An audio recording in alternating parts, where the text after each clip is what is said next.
Kamu penasaran kenapa bumi tidak punya cincin?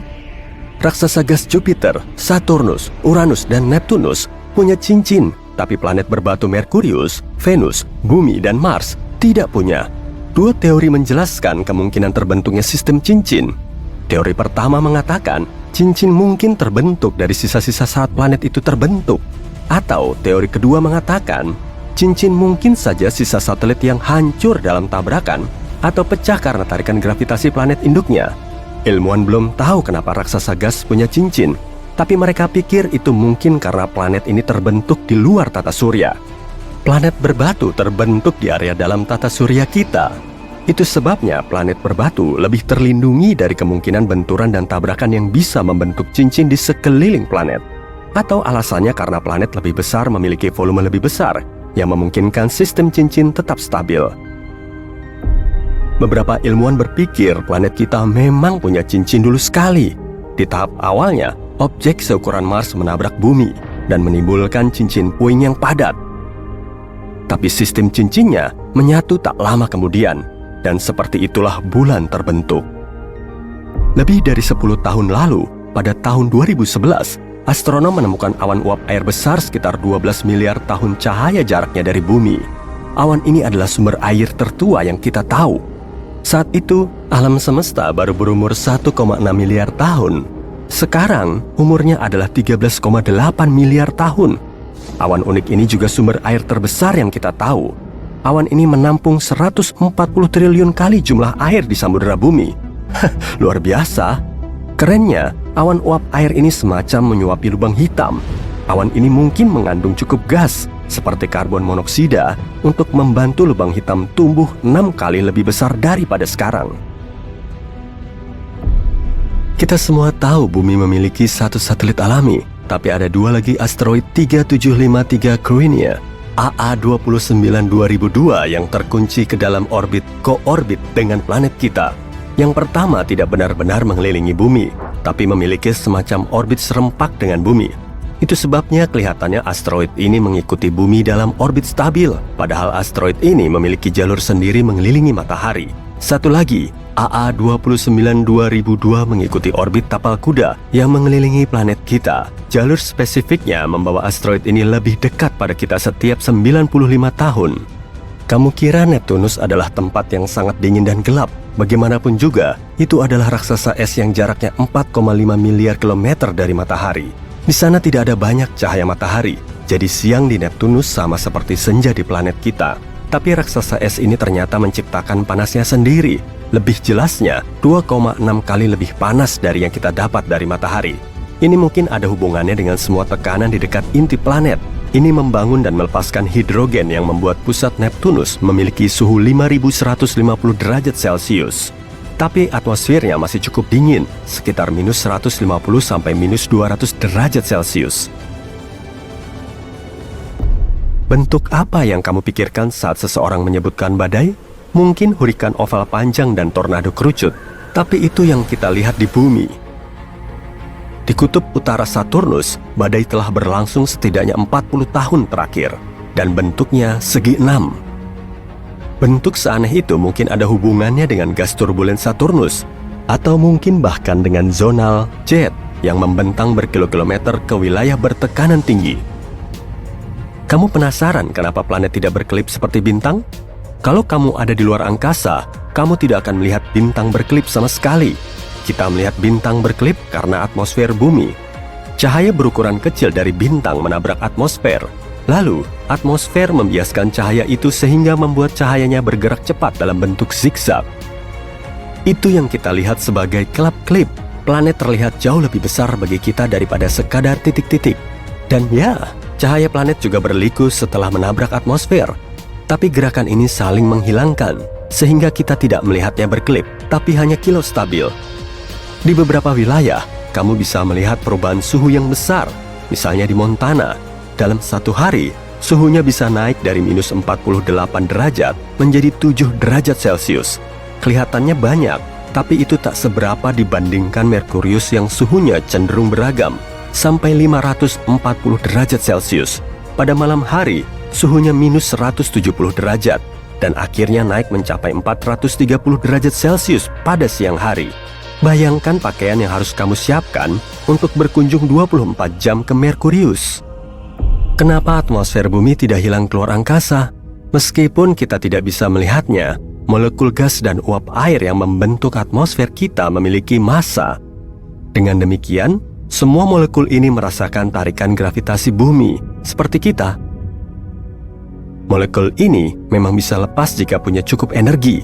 Misalnya, jika planet kita lebih dekat ke matahari, atmosfernya akan lebih panas dan molekulnya bisa lepas lebih mudah. Tapi untungnya, bumi berada pada jarak yang tepat dari matahari dan memiliki cukup massa untuk bertahan di atmosfer. Saat kamu memikirkan gunung berapi, kamu mungkin membayangkan lava panas dan cair keluar. Setidaknya, seperti itulah di bumi. Di luar angkasa, gunung berapi bisa memuntahkan metana, air, atau bahkan amonia. Di atas sana, gunung berapi juga bisa memuntahkan materi yang membeku saat meletus. Lalu, itu menjadi uap beku dan semacam salju vulkanis. Itu hal umum di satelit Jupiter, Europa, dan Io. Juga di Pluto dan satelit Saturnus, Titan. Ini disebut cryovolcano, dan Io memiliki gunung berapi yang sangat aktif. Di sana, kamu akan melihat ratusan lubang dengan gumpalan uap beku yang cenderung membentang sejauh 400 km. Dan wahana NASA bahkan pernah mengabadikan beberapa gunung berapi meletus secara langsung. Dar! Planet, satelit, asteroid, komet, bintang, semuanya bisa bertabrakan. Dan galaksi juga. Galaksi kita, Bima Sakti, berjarak 2,5 juta tahun cahaya dari Andromeda, tetangga galaksi terdekat kita. Para astronom percaya Bima Sakti berada dalam jalur tabrakan yang akan menghancurkan kedua galaksi di masa depan. Atau setidaknya, galaksi seperti yang kita tahu. Dua galaksi maju semakin cepat ke arah satu sama lain. Kecepatannya sekitar 402.000 km per jam. Itu akan kacau. Banyak planet dan bintang tidak akan selamat dari tabrakan itu. Pada akhirnya dua galaksi ini akan menyatu dan menjadi galaksi baru yang tidak dikenal. Tapi ini biar nggak terlalu tegang, ilmuwan berasumsi ini baru akan terjadi 4 miliar tahun lagi. Kalau kamu ingin menyatukan dua logam, kamu sudah tahu satu-satunya cara untuk melakukan itu adalah memakai panas, agar keduanya bisa mencapai titik leleh. Di luar angkasa, kamu tidak butuh panas untuk melakukan itu, atau pada dasarnya tidak perlu melakukan apa-apa. Kita menyebutnya pengelasan dingin. Fenomena ini terjadi saat kamu saling menggesekkan logam. Dalam kasus itu, logam ini menghilangkan lapisan oksida pelindungnya. Di bumi, lapisan ini mencegah logam menyatu. Tapi di luar angkasa, pelindung ini hilang. Itu sebabnya elektron dari satu logam mengalir ke dalam logam lain.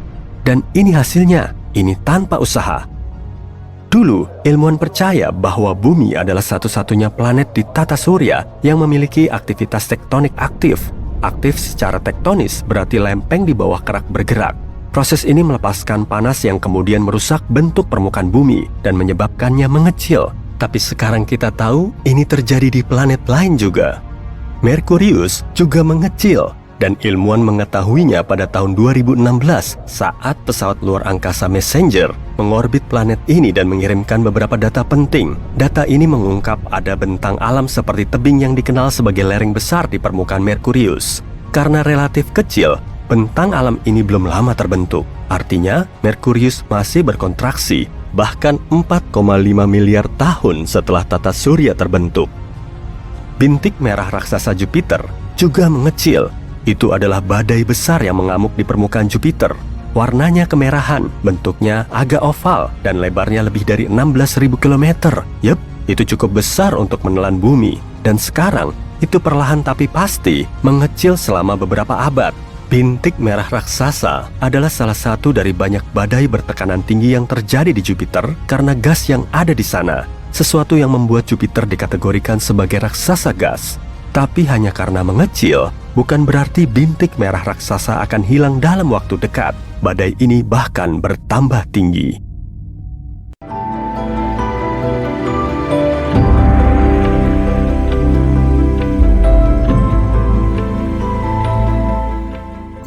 Bulan adalah objek paling terang kedua di langit kita. Namun, jika dibandingkan dengan benda langit lainnya, bulan adalah salah satu yang paling redup dan kurang memantulkan cahaya. Satelit alami kita ini hanya terlihat terang karena letaknya dekat dengan bumi. Sebagai perbandingan, planet kita terlihat lebih terang apabila kamu melihatnya dari luar angkasa. Ini dikarenakan awan, es, dan salju memantulkan lebih banyak cahaya dibandingkan bebatuan pada umumnya. Triton, satelit Neptunus, memiliki permukaan yang sepenuhnya tertutup beberapa lapis es. Jika satelit ini menggantikan bulan kesayangan kita, langit malam pasti akan jadi 7 kali lebih terang. Semakin dekat bulan ke cakrawala, semakin besar pula ia terlihat. Fenomena ini disebut ilusi bulan. Salah satu teori menyatakan kalau atmosfer berperan sebagai kaca pembesar yang membuat bulan terlihat lebih besar. Tapi kenyataannya, kalau atmosfer memang seperti kaca pembesar, bulan harusnya malah terlihat lebih kecil, bukan lebih besar. Sebagian besar ahli meyakini kalau ilusi ini terbentuk oleh pikiran kita yang menganggap ukuran bulan 2 kali lebih besar atau bahkan lebih. Saat satelit alami bumi ini menggantung tinggi di langit, kita tidak memiliki gambaran seberapa jauh bulan sebenarnya. Tapi saat berada di dekat cakrawala, kamu bisa melihat benda di sekitarnya dengan lebih detail. Ini membuat bulan terlihat lebih besar, tapi ini hanyalah satu dari banyak teori yang menjelaskan fenomena ini. Oh ya, kamu bisa mendapatkan ilusi yang sama jika kamu membungkuk dan melihat bulan secara terbalik dari kedua kakimu. 2 atau 3 tahun yang lalu, ada sebuah asteroid yang tertarik ke dalam orbit bumi dan mulai mengelilingi planet kita. Meskipun ukurannya tidak lebih besar dari ukuran mobil kebanyakan, tetap saja kejadian ini terbilang luar biasa. Di antara lebih dari 1 juta asteroid yang dikenal para astronom, hanya sedikit yang mengorbit planet kita. Dan asteroid ini adalah yang kedua diketahui mengorbit bumi. Namanya 2020 CD3 yang merupakan bulan mini sementara. Keberadaannya di orbit bumi tidaklah lama, objek ini mengikuti orbit secara acak dan perlahan menjauh dari bumi. Benda langit yang tertangkap sementara seperti 2020 CD3 sangatlah langka. Benda langit ini harus memiliki arah dan kecepatan tertentu agar dapat tertangkap oleh tarikan gravitasi bumi. Kalau tidak, mereka akan jatuh ke bumi atau terbang ke arah yang berbeda. Fenomena bulan sementara adalah peristiwa paling membingungkan yang terjadi di bulan. Fenomena ini berupa cahaya berwarna atau perubahan lain di permukaan bulan yang berlangsung sangat cepat. Seringnya sih berupa kilatan cahaya. Para astronom telah mengamati fenomena ini sejak tahun 1950-an. Mereka menyadari kalau kilatan ini terjadi secara acak. Terkadang terjadi beberapa kali seminggu, lalu menghilang selama beberapa bulan.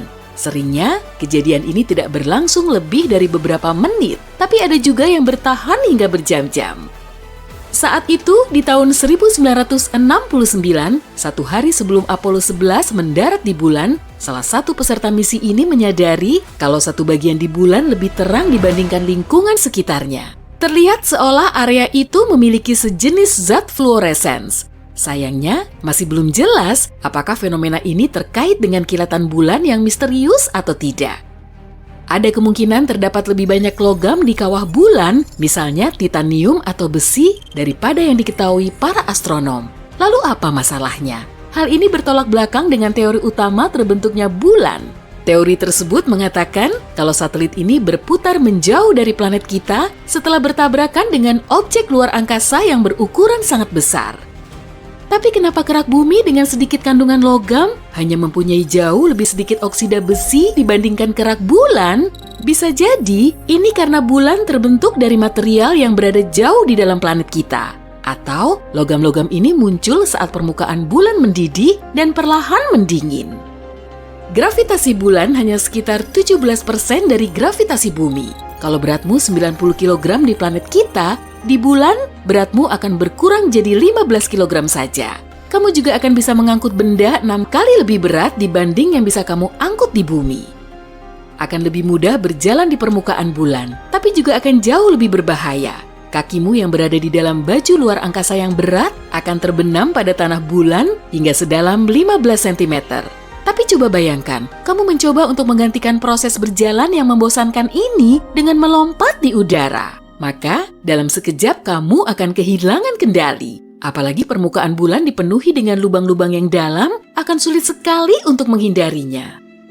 Belum lama ini, para astronom menemukan gumpalan besar berupa zat misterius. Gumpalan ini tersembunyi di bawah permukaan sisi terjauh bulan. Masanya sama dengan tumpukan logam yang ukurannya 5 kali lebih besar dari pulau besar Hawaii. Benda misterius ini berada hampir sedalam 322 km di bawah kawah yang tercipta miliaran tahun yang lalu. Gumpalan ini kemungkinannya berhubungan dengan sebuah tabrakan dahsyat. Bisa jadi ini adalah inti logam dari objek yang menabrak bulan dulu. Para ilmuwan tidak sabar untuk meneliti benda tersebut. Penemuan ini bisa menjelaskan banyak hal tentang kawah kutub selatan Aitken, kawah terbesar yang kita ketahui yang ada di tata surya. Jika ada di bumi, cekungannya yang berbentuk oval akan membentang dari Washington DC ke Texas. Tidak ada udara di bulan, tapi kenapa gumpalan itu bisa berkarat? Para ilmuwan menemukan adanya hematit di bulan dan ini adalah sejenis karat. Instrumen khusus untuk riset milik NASA meneliti cahaya yang direfleksikan pada permukaan bulan. Rupanya, komposisi kutub bulan sangat berbeda dibandingkan dengan bagian bulan yang lain. Permukaan bulan dipenuhi dengan bebatuan yang kaya akan besi. Tapi, tanpa oksigen dan air, karat tidak bisa muncul. Belum lagi keberadaan angin surya yang membombardir bulan dengan hidrogen, di mana hidrogen menghambat pembentukan hematit. Meskipun tidak punya atmosfer, bulan memiliki sedikit jejak oksigen yang berasal dari lapisan teratas atmosfer planet kita. Bumi juga hampir sepenuhnya melindungi bulan dari terpaan angin surya, walaupun tidak sepanjang waktu. Meskipun satelit alami kita ini kering kerontang, mungkin saja terdapat air beku dalam kawah di sisi terjauhnya. Bentuk bulan tidak bulat sempurna, tapi lebih seperti telur. Selain itu, pusat masanya berada lebih dari 1,6 km dari pusat geometrisnya. Bumi dan bulan perlahan-lahan saling menjauh, sama lambatnya dengan pertumbuhan kukumu. Ini adalah akibat lain dari gaya gravitasi satelit kita. Gravitasi bulan mengakibatkan air pasang surut di bumi. Dalam waktu bersamaan, ini juga menarik bulan menjauhi bumi. Alhasil, bulan bergerak ke orbit yang lebih tinggi. Pada zaman prasejarah, bulan jauh lebih dekat ke bumi dibandingkan sekarang. Tenang, kita tidak akan kehilangan bulan. Semakin bulan bergerak menjauh, semakin lemah tarikan gravitasinya. Ini artinya, planet kita tidak akan lagi mendorong bulan menjauh dengan terlalu kuat. Hanya ada sedikit aktivitas yang terjadi di bulan. Selain itu, hampir tidak ada atmosfer di sekelilingnya. Itulah sebabnya ilmuwan bisa meneliti kawah akibat tabrakan miliaran tahun yang lalu yang memenuhi permukaan bulan. Sambil menghitung usia kawah tersebut, para astronom menemukan bahwa bulan bersama planet kita melewati masa pembombardiran berat akhir sekitar 4 miliar tahun yang lalu. Peristiwa yang juga dikenal dengan sebutan bencana bulan ini berlangsung selama beberapa ratus juta tahun. Pada saat itu, banyak sekali asteroid yang bertabrakan dengan bumi, Merkurius, Mars, dan Venus. Kemungkinan ada labirin tabung lava di bulan. Belum lama ini, para astronom mendapatkan hasil topografi di bawah permukaan bulan. Mereka menemukan gua berukuran sangat besar di bawah permukaan satelit ini. Panjangnya sekitar 48 km dan lebarnya 96 km. Kemungkinan gua ini merupakan hasil dari aktivitas gunung berapi selama 3 miliar tahun. Setelah aliran lavanya mengeras, terbentuklah lempengan keras dan tebal di bagian luarnya. Tapi di dalamnya, lava terus mengalir, melelehkan batu, lalu membentuk gua dan terowongan. Lubang yang jumlahnya begitu banyak di permukaan bulan yang ditemukan oleh NASA kemungkinan merupakan pintu masuk ke gua lava tersebut. Bentuk orbit bulan yang mengelilingi bumi tidaklah bulat, melainkan oval. Itulah sebabnya jarak antara planet dan satelit kesayangan kita ini selalu berbeda-beda. Mulai lebih dari 362.000 km hingga 402.000 km. Hanya ada sedikit aktivitas seismik yang terjadi di bulan. Tapi, gempa kecil di bulan yang disebabkan tarikan gravitasi bumi terkadang terjadi beberapa kilometer di bawah permukaannya. Setelah itu, muncul retakan dan patahan di permukaannya dan gas mencuat keluar dari sana. Hotline NASA terus-terusan berdering. Operator pusat informasi di lembaga itu jadi stres bukan kepalang. Mereka kewalahan menjawab telepon. Semua pesan yang masuk juga berisi hal yang sama. Ada objek benderang di permukaan bulan. Rupanya, malam itu, ratusan hingga ribuan astronom amatir tengah mengamati bulan. Tiba-tiba, muncul cahaya terang yang berpendar di permukaannya. Seolah-olah bulan telah disinari lampu sorot super kuat. Para ilmuwan segera mencari tahu penjelasan dari fenomena ini. Awalnya mereka ngira kalau cahaya itu berasal dari pesawat yang melintas. Tapi nggak akan mungkin juga kan bisa dilihat oleh banyak orang dari berbagai belahan dunia, waktunya juga bersamaan. Palingan itu cuma satelit Starlink sih. Menurut teori, salah satu dari objek ini kemungkinan lagi iseng bikin para astronom amatir penasaran, sehingga mereka akan ngira kalau cahaya kecil ini sebagai kilatan cahaya bulan. Tapi sekali lagi, kalau memang fenomena ini disebabkan oleh satelit, cahayanya nggak akan diam, tapi bergerak-gerak. Saat sejumlah ilmuwan terus menguak misteri ini, sebagian lainnya mulai meneliti secara lebih mendalam. Mereka telah membuat teleskop baru di utara Seville, Spanyol. Kondisi alam di sana lumayan pas untuk mengamati bulan. Teleskop ini punya dua kamera kontrol jarak jauh yang dikendalikan dari kampus di Jerman. Saat menangkap fenomena tak biasa di permukaan bulan, kedua kamera akan langsung memperbesar citra yang terlihat. Tapi, teleskop ini perlu dipasangi kecerdasan buatan tingkat tinggi agar kameranya bisa membedakan fenomena misterius bulan dengan cahaya pesawat terbang, satelit, atau meteorit kecil yang baru saja memasuki atmosfer bumi. Saat teleskop menjalankan misinya, kita sudah punya teori yang bisa menjelaskan alasan dibalik munculnya kilatan tersebut. Bulan bisa mempengaruhi pasang surut air laut dan samudra di bumi dengan gravitasinya. Bumi juga punya kemampuan yang sama, tapi bedanya gaya yang terlepas bisa sampai 32,5 kali lebih kuat. Saat bulan mengorbit bumi, posisi keduanya bisa sangat berdekatan. Di titik inilah gaya interaksinya paling kuat. Makanya, gaya pasang surut bisa memicu retakan di permukaan bulan dan akibatnya bulan akan melepaskan gas dari bawah permukaannya. Semburan gas kuat akan mengangkat debu bulan, dan cahaya yang terlihat terang dari teleskop astronom sebetulnya hanyalah kabut debu bulat yang bisa memantulkan cahaya matahari. Dari kejauhan, memang terlihat mirip kilat. Saat debunya naik, seolah-olah ada ledakan kecil, dan kilat ini berangsur-angsur pudar saat debu mulai diam. Hal ini memang selalu muncul di permukaan bulan kok, dan sering disebut sebagai fenomena bulan sementara. Selain fenomena ini, banyak juga loh hal unik dan misterius lain yang telah terjadi. Pada tahun 1178, 5 biarawan mengaku telah melihat bulan sabit mulai terbelah menjadi dua, tepatnya di bagian atasnya. Kemudian, kobaran dan bunga api mulai menyala dari bekas retakan, seolah ada naga yang sedang menyemburkan api. Setelah itu, bulan mulai bergerak-gerak dan kembali ke kondisi semula. Fenomena ini telah berulang sampai lebih dari 10 kali. Bentuk apinya juga bervariasi. Setelah fenomena nyeremin ini berakhir, warna bulan menjadi hitam. Baru pada abad ke-20, para ilmuwan mulai mencari tahu jawabannya. Mereka berteori, saat itu ada asteroid besar yang menabrak bulan. Akibatnya, permukaan bulan jadi berlubang dan terbentuk kawah Giordano Bruno selebar 15 kali jembatan Brooklyn. Jutaan ton serpihan asteroid juga menabrak bumi, sehingga terlihat seperti hujan meteor yang sangat lebat. Pastinya, angkasa pada saat itu menjadi sangat benderang. Tapi sayangnya, peristiwa ini nggak secara resmi ada dalam catatan sejarah.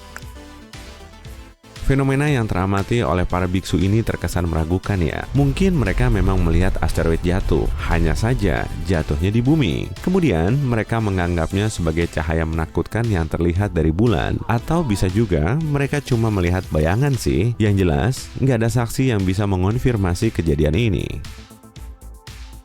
Fenomena unik lainnya berupa pendaran cahaya biru dan merah pada bulan. Cahaya ini bisa dilihat saat bulan sabit dan seringnya terjadi di kawah Aristarchus. Ada kedipan cahaya yang berlangsung sangat cepat, mirip-mirip seperti kilat. Sebetulnya sih bukan kilat, tapi listrik. Peristiwa ini juga disebabkan oleh gaya pasang surut. Jadi, gaya pasang surut telah membuat tekanan mekaniknya terakumulasi di bebatuan bulan, sehingga menghasilkan medan listrik, lalu menciptakan kilatan biru yang memukau banyak astronom amatir.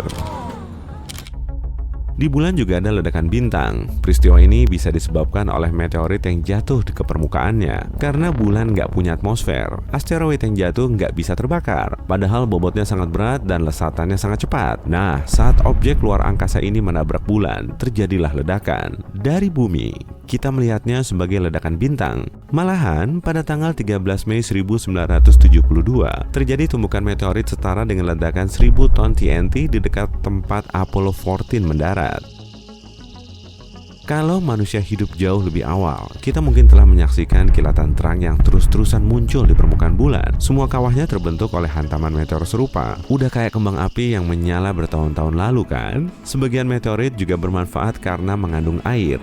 Ya, di bulan memang ada air. NASA mengonfirmasi fakta ini setelah melakukan studi dengan teleskop SOFIA. Teleskop ini dipasang di pesawat terbang yang kemudian bisa mengamati bagian atas atmosfer bumi. Pada ketinggian segitu, udara kering bisa bikin detail kecil terlihat jelas. Kemungkinan air tersebut berada di kawah kutub bulan. Area ini memang nggak disinari cahaya, dan menurut perkiraan, air di sana diselimuti oleh es. Tapi SOFIA juga mendeteksi kalau sebagian air terpapar oleh cahaya matahari. Wujudnya memang cuma berupa molekul H2O di lapisan debu. Tapi penemuan ini nggak bisa dianggap remeh. Kalau semua airnya terkumpul, jumlahnya memang nggak seberapa. Kandungan air di gurun Sahara saja sekitar 100 kali lebih banyak. Fenomena yang jauh lebih unik juga sedang terjadi loh. Ternyata bulan bisa karatan, sama seperti logam yang sudah usang. Agar muncul karat diperlukan zat besi, air, dan oksigen. Tanah di bulan juga punya zat besi plus air. Tapi gimana dengan kandungan oksigennya ya? Bulan kan nggak punya atmosfer, dan di sana kita nggak bisa bernafas tanpa alat bantu. Tapi rupanya masih ada oksigen juga. Angin surya telah membawanya. Angin dari bintang induk kita ini bergerak dengan kecepatan super ngebut, lalu mengikis oksigen dari atmosfer atas bumi dan membawanya lebih jauh menembus ruang angkasa. Akhirnya, angin bermolekul oksigen ini mencapai bulan. Tada! Semua bahan terbentuknya korosi sudah tersedia, dan biji besi di permukaan bulan mulai berwarna kemerahan. Kalau proses ini terus berlangsung, bulan kita akan terlihat seperti Mars. Warnanya akan jadi oranye kemerahan. Warna khas ini berasal dari proses korosi sejak ribuan tahun lalu, saat Mars masih punya sungai dan laut berisi air serta atmosfer yang mengandung oksigen. Objek aneh lainnya yang bisa dilihat di bulan berupa jejak aktivitas manusia. Antara tahun 1969 dan 1972 ada 12 benda yang berasal dari program Apollo. Secara keseluruhan, ada 6 lokasi pendaratan, dan disitulah para astronot meninggalkan banyak barang.